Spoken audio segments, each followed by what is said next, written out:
एक ऊंची बिल्डिंग की खिड़की पर लटकी एक लड़की जॉय। बचपन में उसने परिवार के झगड़ों के बीच खुद को बचाना सीखा। अब 20 साल बाद वह अपनी बहादुरी और फुर्ती से ऊंची ऊंची इमारतों की खिड़कियां साफ करती है। लेकिन आज उसका काम सिर्फ सफाई का नहीं, बल्कि जीवन और मौत की जंग में बदलने वाला है।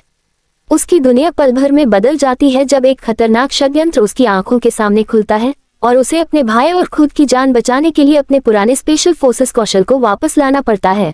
Hello everyone, welcome back to my channel. Guys, एक छोटी सी रिक्वेस्ट है आप सब से, अगर आपको ये वीडियो पसंद आई हो तो प्लीज इसे लाइक दीजिए और कमेंट जरूर कीजिए। और अगर आप ऐसे ही मूवी एक्सप्लेनेशंस देखना चाहते हो तो चैनल को सब्सक्राइब करना बिल्कुल ना भूलें। कहानी की शुरुआत एक यंग लड़की जॉय से होती है। उसके माता पिता दूसरे कमरे में लड़ रहे होते हैं और वह जमीन पर चलने के बजाय अलमारी और शेफ के सहारे किचन की खिड़की तक पहुंच जाती है। वहां वह बैठ जाती है। हम देखते हैं कि वह खिड़की पर काफी देर तक बैठी रहती है। अब 20 साल बाद सीन बदलता है। जॉय अब बड़ी हो चुकी है और वह एक कंपनी में क्लीनर की नौकरी करती है। आज वह अपनी जॉब के लिए लेट हो गई है, लेकिन जल्दी से वहां पहुंच जाती है। उसका छोटा भाई माइकल भी उसके साथ होता है। इनके माता पिता की मौत हो चुकी है। जॉय जहां भी काम करने जाती है वह माइकल को अपने साथ ले जाती है, क्योंकि वह थोड़ा अलग है और उसे खास देखभाल की जरूरत होती है। जॉय पहले स्पेशल फोर्सेस में थी, लेकिन माता पिता की मौत के बाद माइकल की जिम्मेदारी उस पर आ गई, इसलिए उसे फोर्सेस छोड़कर क्लीनर की नौकरी करनी पड़ी। अब वह ऊंची ऊंची बिल्डिंग्स की खिड़कियां साफ करती है, जो 300 से 400 मीटर ऊंची होती हैं। आज वह जिस बिल्डिंग में काम करने आए हैं वह इस इलाके की सबसे ऊंची इमारतों में से एक है।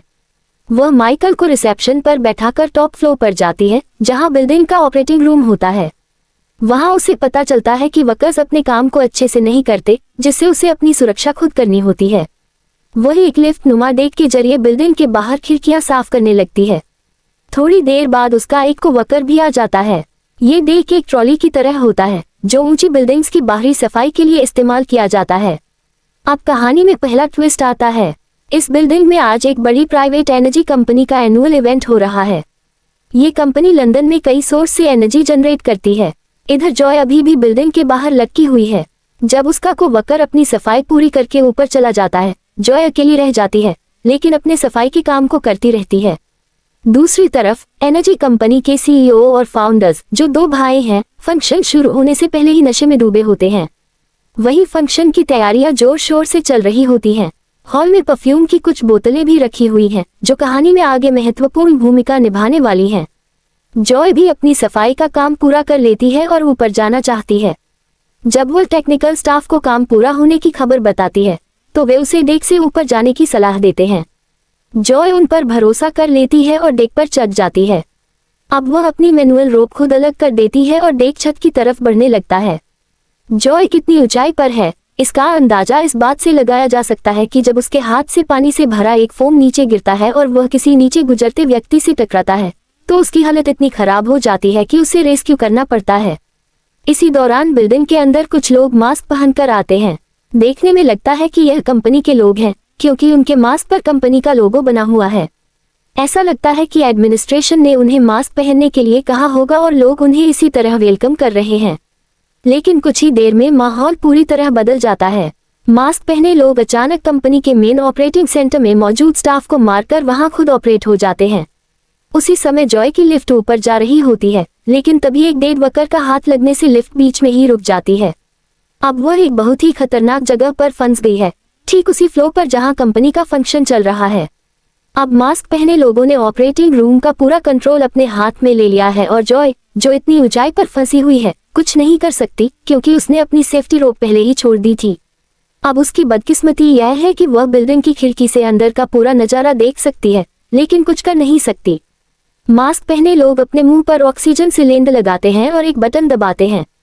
इसके साथ ही हॉल में रखी परफ्यूम की बोतलों से एक गैस निकलने लगती है, जिससे वहां मौजूद लोग बेहोश होने लगते हैं। लोग इससे बचने की कोशिश करते हैं, लेकिन कोई फायदा नहीं होता। इस बीच जॉय का भाई माइकल भी बिल्डिंग के उसी हिस्से में पहुंच चुका होता है जहां जॉय सफाई कर रही थी। वह जॉय की मदद करना चाहता है, लेकिन पूरी बिल्डिंग में परफ्यूम की बोतलें रखी हैं और गैस हर जगह फैल रही है, जिससे माइकल किसी तरह बचते हुए एक कमरे में छिप जाता है, ताकि वह गैस से सुरक्षित रह सके। लेकिन बिल्डिंग में मौजूद बाकी सभी लोग बेहोश हो जाते हैं। सिर्फ मास्क पहने लोग ही बचे रहते हैं। अब मास्क वाले लोग कंपनी के सभी सीईओ और शेयर होल्डर्स को इकट्ठा करते हैं और उन्हें एयर फिल्टर मास्क देते हैं ताकि वे होश में रहे और सांस ले सके। फिर वे इन लोगों से बात करना शुरू करते हैं। अब पता चलता है कि यह मास्क पहनने वाले लोग असल में पर्यावरण को बचाने वाले एग्जीक्यूटिव हैं। उनका कहना है कि यह कंपनी झूठ बोल रही है। कंपनी एनर्जी तो बनाती है, लेकिन इसके कारण बहुत ज्यादा वेस्ट पैदा होता है, जिससे इकोसिस्टम खराब हो रहा है। कई जानवर मर रहे हैं और इस कंपनी के आसपास रहने वाले लोगों की सेहत भी बिगड़ रही है।